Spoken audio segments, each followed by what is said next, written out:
반갑습니다, 여러분. 우리가 살고 있는 이 복잡한 세상, 가끔은 어떤 보이지 않는 규칙에 꽉 얽매여 있다는 느낌 들지 않으신가요? 오늘 살펴볼 내용은 바로 이 부분입니다.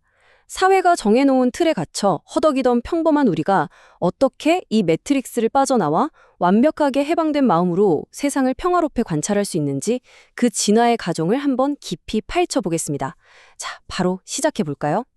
오늘 우리가 함께 짚어볼 전체적인 흐름입니다. 매트릭스에 갇힌 사피엔스부터 시작해서요. 현실을 깨부수는 세 가지 선문답, 맑은 거울에 비친 세상, 혼란을 관망하는 시선, 그리고 마지막으로 위대한 연민과 평화까지 쭉 이어서 살펴보겠습니다.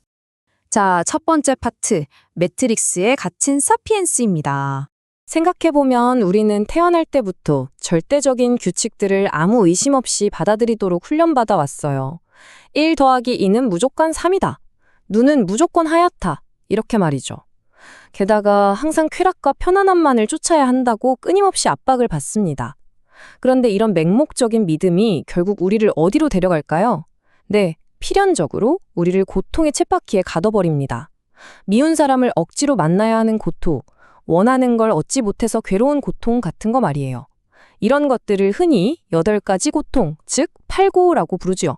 사실 수백 년 동안 서양 철학은 우리의 존재 자체를 우리 머릿속에서 쉴 새 없이 윙윙거리는 그 생각이라는 놈과 꽁꽁 묶어두었습니다. 다들 너무나 잘 아시는 데카르트의 명언, 나는 생각한다, 고로 존재한다가 바로 이 개념을 아주 완벽하게 대변하고 있죠. 그런데 여기서 진짜 흥미로운 포인트가 등장합니다. 동양의 오랜 지혜는 이 서양 철학의 근간을 그야말로 180도 뒤집어 버리거든요. 진정한 우주, 그러니까 진짜 현실은 우리가 끊임없이 굴리는 그 에고와 생각들이 멈출 때 바로 그 순간에 비로소 모습을 드러낸다는 겁니다. 완전히 정반대의 접근이죠. 이어서 두 번째 파트, 현실을 부수는 세 가지 선문답입니다. 그럼 도대체 어떻게 해야 이 사회적 기대라는 견고한 매트릭스를 깨부술 수 있을까요? 일상에서 바로 써먹을 수 있는 기가 막힌 3단계 행동 법칙이 있습니다. 사과 먹기, 눈 관찰하기, 그리고 17시간 단식하기. 얼핏 들으면 너무 평범해 보이죠? 하지만 이 단순한 행동들이 어떻게 우리의 단단한 현실을 부숴버리는지 한번 하나하나 뜯어보겠습니다. 먼저 첫 번째로 색즉시공이라는 꽤 익숙한 개념을 사과에 한번 적용해 볼게요. 여러분이 탐스러운 사과 3개를 입에 넣고 씹어서 꿀꺽 삼켰다고 상상해 보세요. 그 순간 사과의 그 단단했던 물리적 형태는 온데간데 없이 사라지고 보이지 않는 에너지로 완전히 변해버립니다. 핵심은 이거예요. 형태가 있는 건 언제든지 형태가 없는 걸로 변할 수 있다는 거. 다시 말해 1 더하기 2는 3이다. 같은 엄격하고 딱딱한 규칙들이 결코 불변의 우주적 진리가 아니라는 걸 아주 직관적으로 보여주는 거죠. 다음은 일체유심조입니다. 쉽게 말해 모든 건 오직 마음이 지어낸다는 뜻인데요. 우리 뇌가 마치 텅 빈 스크린 위에 환상을 쏘아대는 영사기 같은 역할을 한다고 보시면 됩니다.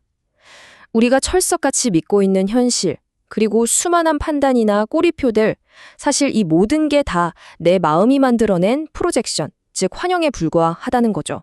좀 더 와닿게 눈을 예로 들어볼까요? 하늘에서 내리는 눈이 스스로 나는 하얀색이야 라고 말한 적 단 한 번이라도 있나요? 없죠. 소금도 자기가 짜다고 주장한 적이 없습니다. 그저 빛이 우리 망막에 맺히면 우리 뇌가 그걸 제멋대로 분석해서 이건 하얀색, 이건 짠맛 하고 억지로 이름표를 붙여버리는 겁니다. 다 우리의 좁은 에고가 하는 짓이에요. 주변 사람들을 내 마음대로 이렇다 저렇다 평가하고 재단하는 습관도 결국 완전히 똑같은 원리입니다. 세 번째로 짚어볼 건 오온성구입니다. 우리 몸에 있는 감각들, 그러니까 눈, 귀, 코, 혀, 피부 같은 것들은 진짜 폭군이 따로 없습니다. 끊임없이 더 비싸고, 더 편안하고, 더 짜릿한 것들만 내놓으라고 아우성을 치거든요. 이런 쉴 새 없는 요구들이 결국 우리를 한시도 가만두지 않고 불안과 소모적인 고통 속으로 몰아넣는 겁니다. 자, 그런데 여기서 이 폭군을 잠재울 엄청난 해결책이 하나 둔정합니다. 바로 17시간 동안 자발적으로 굶어보는 거예요. 공복 상태를 유지하는 거죠. 이렇게 하면 육체가 미친 듯이 요구하는 감각적 욕망의 스위치를 우리가 스스로 팍 꺼버릴 수 있습니다. 그저 육체적 본능이 끌고 가는 대로 질질 끌려다니는 노예에서 벗어나서 내 삶의 진짜 통제권을 쥐게 되는 아주 주도적이고 강력한 행동인 셈이죠. 다음 세 번째 파트, 맑은 거울에 비친 세상입니다. 그런데 말이죠. 여기서 정말 피할 수 없는 질문이 하나 떠오릅니다. 방금 말한 방법들로 내면의 완벽한 평화를 쟁취했다고 쳐요. 마음이 텅 비고 고요해졌어요. 하지만 문을 열고 밖으로 나가는 순간 세상은 여전히 지옥구덩이거든요. 온갖 부종이에 부패한 권력자들의 거짓말쟁이들이 판을 치는 이 혼란스러운 전쟁터 같은 세상 말입니다. 도대체 이 엉망진창인 바깥 세상은 어떻게 감당해야 할까요? 여기서 필요한 게 바로 네 번째 파트, 혼란을 관망하는 세 가지 시선입니다. 고대 문헌들은 이런 사회적 혼란을 마냥 절망적인 비극으로 보지 않았습니다. 오히려 낡은 시스템이 붕괴하고 허물을 벗는 아주 자연스러운 우주적 과정으로 봤죠. 그걸 정확하게 이해할 수 있도록 세 가지 철학적 렌즈를 우리에게 제공하는데요. 바로 물장직으로, 야기발동, 여여부동입니다. 하나씩 차례로 살펴볼까요? 첫 번째 렌즈는 물장직 로입니다. 사물이 그 절정에 달하면 곧 쇠퇴한다는 도가적 법칙인데요. 쉽게 말해서 누군가 억제로 무리수를 두면서 극단으로 치닫고 있다면 그건 결코 그 사람이 힘이 세서가 아니라는 겁니다. 오히려 붕괴가 임박했다는 명백한 신호죠. 부패한 리더들이 상식을 벗어난 귀괴한 행동들을 막 쏟아낼 때 와, 저 사람들 진짜 대단하네? 하고 겁먹을 필요가 없습니다. 그건 마치 풍선이 펑 터지기 직전에 가장 팽팽하게 부풀어 오른 딱 그 마지막 팽창 단계일 뿐이니까요. 두 번째 렌즈는 야귀발동입니다. 밤의 귀신이 날뛴다는 뜻인데요.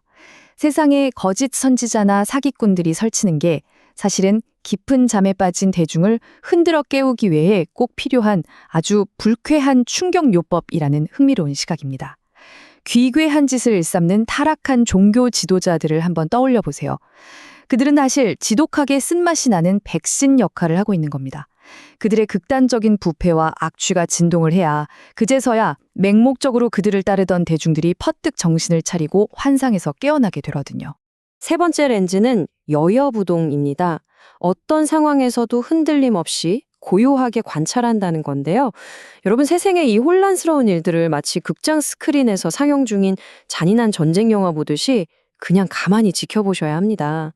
거기에 감정적으로 훅 빨려 들어가서 스크린 속으로 뛰어들어가 다 부숴버리겠다고 날뛰는 순간 여러분은 그 끔찍한 고통의 매트릭스 속으로 다시 질질 끌려 들어가고 마는 겁니다.